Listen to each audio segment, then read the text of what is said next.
The sound didn't belong there. Laughter. Children's laughter, echoing across a valley that maps said was empty. The farmers had ridden 3 days into Arizona territory looking for stray cattle. What they found instead was a cluster of weathered cabins tucked into a canyon where nothing should survive. Smoke rising from chimneys, laundry hanging on lines, and 14 children playing in the dust like it was the most natural thing in the world. But it was the man standing in the doorway that made them stop. Tall, graying beard, face carved by sun and years. One hand resting near his hip, not threatening, but ready.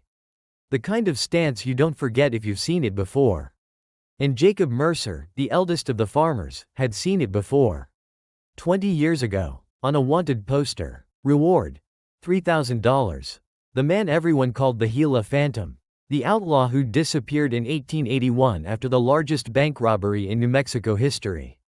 Presumed dead. Buried by desert or bullet, no one knew which. But he wasn't dead. He was here, surrounded by children who shouldn't exist. Jacob's hand moved toward his rifle. The man in the doorway didn't flinch. Just watched. Waiting. One of the children, a girl no older than 10, ran up to him and tugged his sleeve. Said something too quiet to hear. The man nodded, handed her a canteen. She ran back to the others. Jacob's hand stopped, because whatever this was, it wasn't what he'd expected.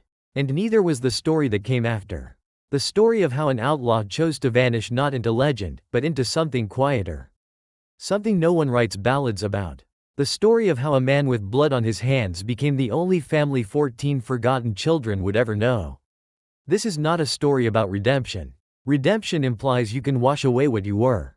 This is about what happens when you can't. And you try anyway. His name was Elias Crow. Though by 1881, most people just called him the Phantom. Not because he was clever. Not because he was fast. But because after every job, he disappeared. No trace. No pattern. As if the desert swallowed him whole and spat him out only when he was ready to strike again. He'd been riding with outlaws since he was 16. Stagecoaches, trains, banks, the kind of work that makes you sleep light and trust no one. By the time he was 34, he'd killed 3 men, robbed more than he could count, and had a price on his head large enough to make bounty hunters travel from as far as California. But he was tired, not of the danger. Danger was easy. It was the emptiness that wore him down. Riding into a town, taking what wasn't his, riding out. Over and over. No name that mattered. No face people remembered with anything but fear or hate. He told himself it didn't matter. That men like him didn't get to want more. But wanting and stopping are different things. The job in Silver Hollow was supposed to be simple. Small bank, 2 guards, in and out before noon. His partner, a man named Hackett, had scouted it for weeks. Clean, easy, the kind of job that bought you 6 months of laying low in Mexico. It went wrong the moment they walked in. The guard they thought was off duty wasn't. He came through the back door with a shotgun. Hackett panicked, fired. The guard went down. Then the second guard fired back. Elias felt the bullet punch through his side before he heard the shot. Pain, hot and sharp, blood spreading across his shirt. Hackett grabbed the money, shouted something. Elias didn't hear it. He fired twice. Both guards dropped. He stumbled toward the door. His vision blurred at the edges. They made it to the horses. Barely. Hackett rode north. Elias rode east, clutching his side, the world tilting with every movement. He didn't remember much of the next few hours. Just fragments. The sun, the blood, the sound of his horse's hooves. And then, finally, the edge of Silver Hollow again, where he'd hidden supplies the night before. He should have kept riding. But the bullet had gone deep. He needed to stop the bleeding or he'd die in the saddle. He tied his horse behind an old chapel on the edge of town. Crept around back, found the well, washed the wound as best he could, wrapped it with cloth torn from his shirt. That's when he heard the crying. A child, small, thin, maybe 7 years old, sitting on the chapel steps, face buried in her hands. Elias should have left, should have mounted up and disappeared like he always did. But he didn't. He walked over, stood there. The girl looked up, eyes red, terrified. "You hurt?" he asked. She shook her head. "Then why you crying?" "They said I can't stay." "Who said?" "The sisters. They said the orphanage is full. They said I have to leave." Elias looked at the chapel door. Through the window, he could see a nun talking to another woman. Both looked annoyed. Tired. Where are your folks? Dead. Fever took them last month. And they won't let you stay? She shook her head again. They said there's no room. They said I had to go to the county house. But I heard people talk about the county house. They said kids don't come back from there. Elias should have walked away. But he thought about the money in his saddlebag. Blood money. Stolen from people who'd probably never see it again. He thought about the fact that in 34 years, he'd never given anything to anyone. Only taken. He reached into his coat. Pulled out a roll of bills. $50. More than most families saw in 6 months. He walked up to the chapel door. Knocked. The nun opened it. Saw him. Her eyes went to the blood on his shirt. I'm leaving town, Elias said. But this girl needs a place to stay. I'm paying her way. He held out the money. The nun didn't take it. We don't have space. You'll make space. We can't just. $50. You take it, she stays. You don't. I make sure everyone in this town knows you turned away a child for money you could have had. The nun's jaw tightened. She looked at the girl. Looked at the money. She took it. She stays. Elias nodded. Turned to go. Wait, the nun said. What's your name? He didn't answer. Just walked back to his horse, mounted up, and rode. But as he left Silver Hollow behind, something strange happened. For the first time in years, he didn't feel empty. He felt something worse. He felt like he'd done something that mattered. And once you feel that, you can't unfeel it. The wound took 3 weeks to heal. Elias holed up in a canyon north of the border, eating jerky and drinking water from a spring that tasted like rust. He cleaned the wound twice a day. Kept the fever down with cold rags. Slept with his gun in his hand. Hackett never showed. Neither did any lawman. For the first time since he was 16, Elias was alone. Completely alone. No crew. No plan. No next job. Just him. And the memory of that girl on the chapel steps. He told himself it didn't matter. That he'd done one decent thing in a lifetime of bad ones. That it didn't change anything. But every time he closed his eyes, he saw her face. And he started to wonder. How many other kids were out there? Turned away. Forgotten. Left to die slow in county houses or on the streets. How many could he help if he tried? The thought was absurd. He was a wanted man. He had enemies. He had a reputation. He couldn't just start saving orphans like some kind of saint. But the thought wouldn't leave. By the time the wound healed, he'd made a decision. He would disappear. Not the way he used to. Not to plan another job. He would disappear for good. And he would take with him every child no one else wanted. The first one was a boy in Tucson. 9 years old. Sleeping in an alley behind a saloon. No shoes. No coat. Ribs showing through his shirt. Elias watched him for 2 days. Made sure he wasn't some runaway with family looking for him. Made sure he was truly alone. On the 3rd day, he walked up. The boy flinched. Ready to run. You eaten today? Elias asked. The boy shook his head. Elias handed him bread. The boy tore into it like a starving dog. You got people? No. You got a place to sleep? Here's not a place. The boy didn't answer. Just kept eating. I got a camp, Elias said. It's far. It's quiet. You want to come, you can. You don't, that's fine too. The boy looked at him. Suspicious. Smart. Why? Because no one else will.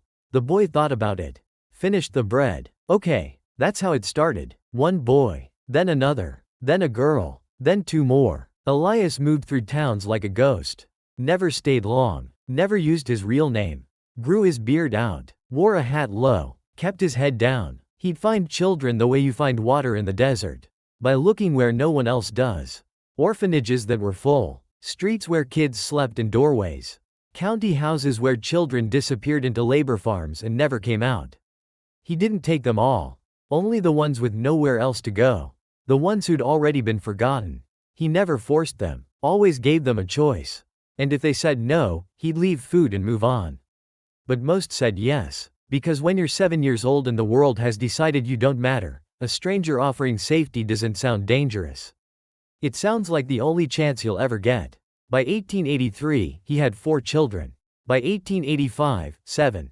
By 1890, 12. By 1901, 14. He never named them. They kept the names they had. He never asked about their pasts. They told him if they wanted to. He never preached. Never tried to be their father. Just kept them fed. Kept them safe. Taught them to read, to cook, to survive. He found a valley in Arizona Territory. Deep. Hidden. No roads. No settlers. Just rock and sky and a spring that ran year-round. He built cabins. Crude at first, better over time. The older children helped. They planted corn, raised chickens, hunted rabbits. It wasn't paradise. It was hard. Some days they went hungry. Some winters they burned every piece of wood they could find just to stay warm. But they were together, and no one hit them. No one sold them. No one told them they didn't matter. Elias never stopped looking over his shoulder.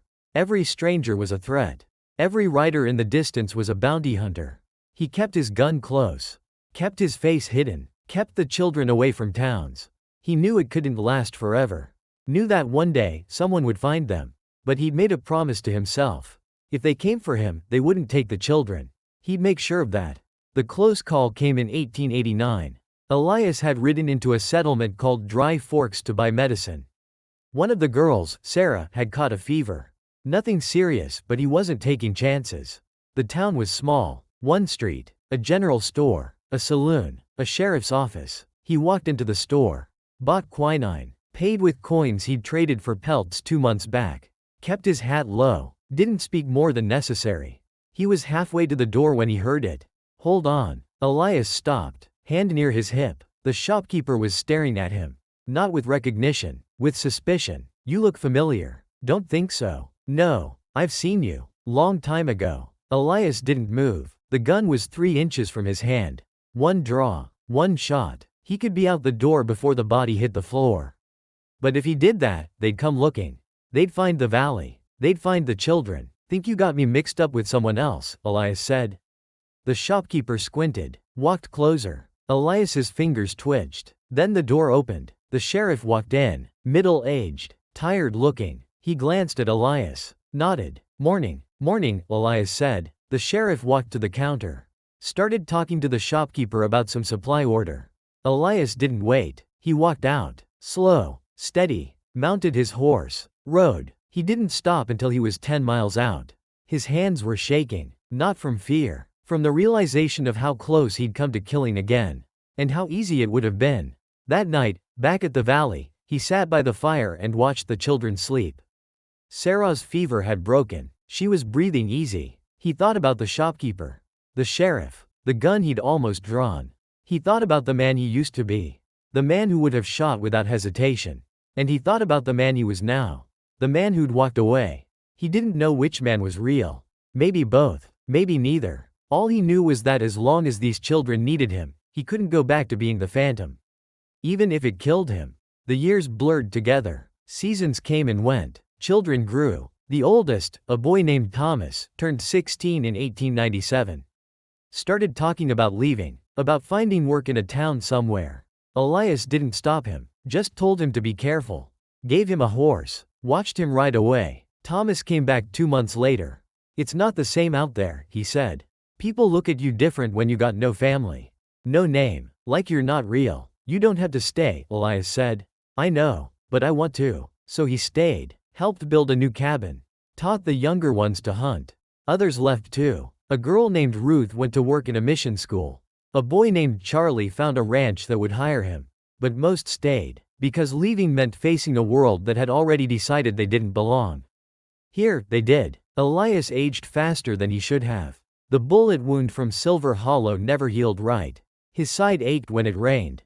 His hands stiffened in the cold. He didn't complain, just worked, hunted, built, kept watch. The children started calling him, old man. Not as an insult, just as a fact. He never corrected them. He wondered sometimes if he'd made the right choice. If he should have just kept running, kept stealing, lived fast and died young like everyone expected. But then he'd see one of the children reading by firelight, or hear them laughing over a shared meal, or watch them help each other through the hard days. And he'd think, maybe this is enough. Maybe this is the only good thing I'll ever do. And maybe that's all anyone gets. The farmers arrived on a Tuesday in October 1901. Elias heard the horses before he saw them. 5 riders, moving slow, not hunting, just wandering. He stepped out of the cabin, hand near his gun. The children froze. They'd been taught what to do if strangers came. Stay quiet, stay close, let him handle it. The riders stopped at the edge of the clearing. Saw the cabins, saw the children, saw him. The eldest, a man with gray in his beard and lines around his eyes, dismounted. walked forward, stopped 10 feet away. He stared at Elias. Elias stared back. I know you, the man said. Elias didn't answer. 20 years ago. Silver Hollow. Wanted poster in every town from here to Santa Fe. Elias's hand moved closer to his gun. You're him. The Gila Phantom. Silence. One of the children, a girl named Mary, stepped forward. He's not a phantom. He's just the old man. The farmer looked at her. Looked at the other children. Looked at the cabins. How long you all been here? Long as I remember, Mary said. The farmer turned back to Elias. They yours? No. Then whose? No one's. They didn't have people, so I gave them a place. By kidnapping them? By asking if they wanted to come. And they said yes? They said yes. The farmer walked closer. Elias didn't move. You know the reward on you is still active? $3,000. That's more money than my whole family will see in 10 years. I know. You know I could take you in right now? You could try. The farmer stopped, studied him. You'd fight? If I had to. Even though you'd lose? Even though. The farmer looked at the children again. They were watching. Quiet. Waiting. What happens to them if you're gone? Elias didn't answer. Because he didn't have one. The farmer sighed. Turned to his men. We didn't see anything. One of the men started to protest. But, we didn't see anything, the farmer repeated. Louder. Firmer. He looked at Elias. You got lucky today. But luck runs out. You understand? Elias nodded. The farmer mounted his horse. Looked down. For what it's worth, I had a daughter. Died when she was 8. Fever. Nothing we could do. He paused. If someone like you had been around when she needed help, maybe she'd still be here. He rode off. The others followed. Elias stood there until the sound of hooves faded. Mary walked up beside him. You okay? Yeah. They gonna come back? No. How do you know? Because if they wanted to, they would have already. She nodded. Walked back to the others. Elias watched them go. Watched them return to their chores. Their games. Their lives. He thought about the farmer's words. About the daughter who died. About the children who lived. He thought about luck. And how long it lasts. And he thought, not much longer. 7 years. That's how long Elias had left. He died in the winter of 1908. Not from a bullet. Not from a rope. From pneumonia. The kind that settles in your chest and doesn't let go. He spent his last days in the cabin. The children took turns sitting with him. Bringing water. Wiping his forehead. Holding his hand. He didn't say much. Didn't have the breath for it. But on the last night, Thomas sat beside him. Now 27. Tall. Strong. The kind of man people listened to. You scared? Thomas asked. Elias shook his head. Barely. You think you're going somewhere good? Elias didn't answer that. Just looked at him. You gave us something no one else would, Thomas said. You know that, right? Elias's hand tightened around his. We're not going back, Thomas continued. We're staying together. We're going to keep this place going. For you. Elias closed his eyes. And sometime before dawn, he stopped breathing. They buried him on the hill overlooking the valley. No marker. No name. Just a cairn of stones. And around it, they planted 14 trees. One for each child he'd saved. The children didn't scatter. Thomas took over. Kept the valley going. Kept the cabins repaired. Kept the tradition alive. When new children appeared, runaways, orphans, forgotten ones, they took them in. Not because they were told to. Because they'd been taught that when someone has nowhere else to go, you give them a place. By 1920, the valley had grown. 23 people. Cabins turned into small houses. Fields turned into farms. They still told stories about the old man. The one who'd appeared out of nowhere and given them everything. Some of the children left over the years. Became teachers, farmers, shopkeepers, doctors. But every year, on the anniversary of his death, they came back. They stood on the hill. Looked at the trees. Remembered the man who'd chosen them when no one else would. And they wondered. Who was he, really? A criminal who found redemption. A killer who tried to make amends. A man who ran from his past and built something better. They never knew for certain. All they knew was that when the world said they didn't matter, he'd said they did. And that was enough. But here's the thing about stories like this. They make it sound simple. Like you can just decide to be better and everything falls into place. But it's not simple. Elias Crow never forgot what he was. Never stopped seeing the faces of the men he'd killed. Never stopped hearing the screams from the bank in Silver Hollow.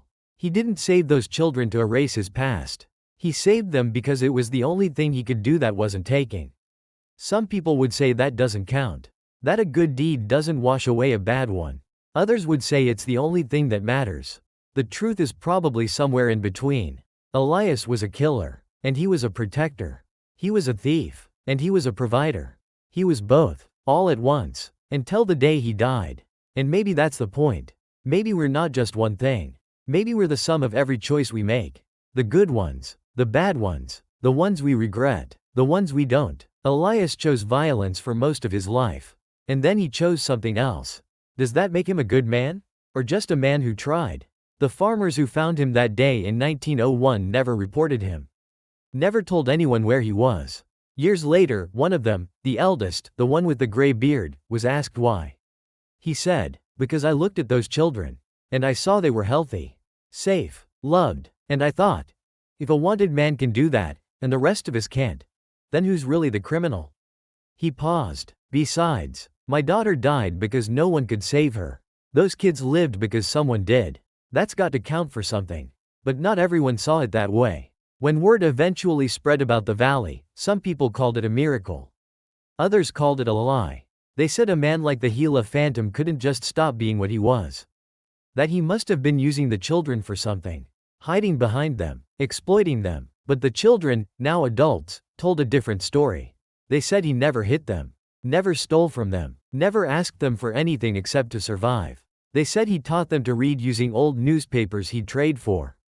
That he'd go days without eating if it meant they had enough. That when one of them got sick, he'd ride 30 miles to get medicine and wouldn't sleep until they were better. They said he was hard. Distant. Not warm. Not the kind of man who hugged or spoke soft words. But he was there. Always. Until the day he couldn't be anymore. And that was more than most of them had ever had.